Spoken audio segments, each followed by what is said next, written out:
ಸ್ನೇಹಿತರೆ, IT jobs ಸಂಕಷ್ಟದಲ್ಲಿವೆಯೇ? AI ಎಲ್ಲವನ್ನೂ ಬದಲಾಯಿಸುತ್ತಿದೆ. ಐಟಿ ಉದ್ಯೋಗ ಮಾರುಕಟ್ಟೆಯಲ್ಲಿ ದೊಡ್ಡ ಬದಲಾವಣೆಗಳು ಬರುತ್ತಿವೆ. ಇವು ಭಾರತದಲ್ಲಿ ಸಾವಿರಾರು ಉದ್ಯೋಗಗಳಿಗೆ ಪರಿಣಾಮ ಬೀರುವ ಸಾಧ್ಯತೆ ಇದೆ. ಕಾಗ್ನಿಸೆಂಟ್ ಜಾಗತಿಕವಾಗಿ 12,000 ರಿಂದ 15,000 ಉದ್ಯೋಗಗಳನ್ನು ಕಡಿತ ಮಾಡಬಹುದು ಮತ್ತು ಅದರ 3.6 ಲಕ್ಷ ಉದ್ಯೋಗಿಗಳಲ್ಲಿ 70% ಭಾರತದಲ್ಲಿರುವುದರಿಂದ ಇದರ ಪರಿಣಾಮ ಇಲ್ಲಿ ಗಮನಾರ್ಹವಾಗಿರಬಹುದು. ಇದು ಭಾರತಕ್ಕೆ ಸೀಮಿತವಾಗಿಲ್ಲ. ಜಾಗತಿಕವಾಗಿ ಮೆಟಾಟೆಕ್ ಜಾಯಿಂಟ್ಸ್ ಈಗಾಗಲೇ 3 ಲಕ್ಷಕ್ಕೂ ಹೆಚ್ಚು ಉದ್ಯೋಗಿಗಳನ್ನು ಕೆಲಸದಿಂದ ತೆಗೆದಿವೆ. ಈಗ ಆ ಅಲೆ ಭಾರತಕ್ಕೂ ತಲುಪುತ್ತಿದೆ. ಹಾಗಾದರೆ ನಿಜವಾಗಿ ಏನಾಗುತ್ತಿದೆ?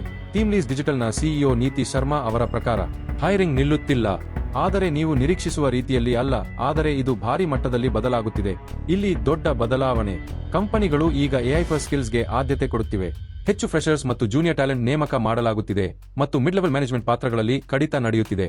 ಹಾಗಾದರೆ ಹೆಚ್ಚಾಗಿ ಇದರ ಪರಿಣಾಮ ಅನುಭವಿಸುತ್ತಿರುವುದು ಯಾರು? 15-25 ವರ್ಷಗಳ ಅನುಭವ ಹೊಂದಿರುವ ಪ್ರೊಫೆಷನಲ್ಸ್, ವಿಶೇಷವಾಗಿ ನೇರ ಔಟ್ಕಮ್ ಬೇಸ್ ಕೆಲಸವಿಲ್ಲದ ಮ್ಯಾನೇಜ್ಮೆಂಟ್ ಹುದ್ದೆಗಳು ಇರುವವರು. ಇದು ಏಕೆ ಆಗುತ್ತಿದೆ? ಯಾಕೆಂದರೆ ಎಐ ಕೆಲಸ ಮಾಡುವ ವಿಧಾನವನ್ನೇ ಮರುರೂಪಿಸುತ್ತಿದೆ. ಈಗ ಅನುಭವ ಮಾತ್ರ ಮುಖ್ಯವಲ್ಲ, ಎಐ ಜೊತೆ ನೀವು ಎಷ್ಟು ಪರಿಣಾಮಕಾರಿಯಾಗಿ ಕೆಲಸ ಮಾಡಬಹುದು ಎಂಬುದು ಮುಖ್ಯ. ಹೈರಿಂಗ್ ಸಂಖ್ಯೆಗಳು ಇದೇ ಹೇಳುತ್ತಿವೆ. ಮೊದಲು 1,000 ಫ್ರೆಷರ್ಸ್ ನೇಮಕ ಮಾಡುತ್ತಿದ್ದರೆ ಈಗ ಸುಮಾರು 600 ನೇಮಕ ಮಾತ್ರ ಮಾಡುತ್ತಿದ್ದಾರೆ. ಹೈರಿಂಗ್ 25% ಇಳಿದಿದೆ. ಹಾಗಾದರೆ ಇದಕ್ಕೆ ಪರಿಹಾರವೇನು? ಚಿಂತಿಸಬೇಡಿ, ಇನ್ನೊಂದು ಅವಕಾಶವೂ ಇದೆ. ಈ ಸ್ಕಿಲ್ಸ್ಗಳಿಗೆ ಬೇಡಿಕೆ ಹೆಚ್ಚುತ್ತಿದೆ. AI and machine learning, data analytics, cloud and cyber security. ನಿಜವಾದ ಪ್ರಶ್ನೆ ಏನು ಎಂದರೆ, ಈ ಬದಲಾವಣೆಗೆ ನಿಮ್ಮ ಸ್ಕಿಲ್ ಸಿದ್ಧವಾಗಿದೆಯೇ? ಕೊನೆಯ ಮಾತು, ಐಟಿ ಉದ್ಯೋಗಗಳು ಕಣ್ಮರೆಯಾಗುತ್ತಿಲ್ಲ, ಅವು ಇವಾಲ್ವ್ ಆಗುತ್ತಿವೆ ಮತ್ತು ಎಐಗೆ ಹೊಂದಿಕೊಳ್ಳುವುದು ಈಗ ಆಪ್ಷನಲ್ ಅಲ್ಲ, ಇದು ಅವಶ್ಯಕತೆಯಾಗಿದೆ.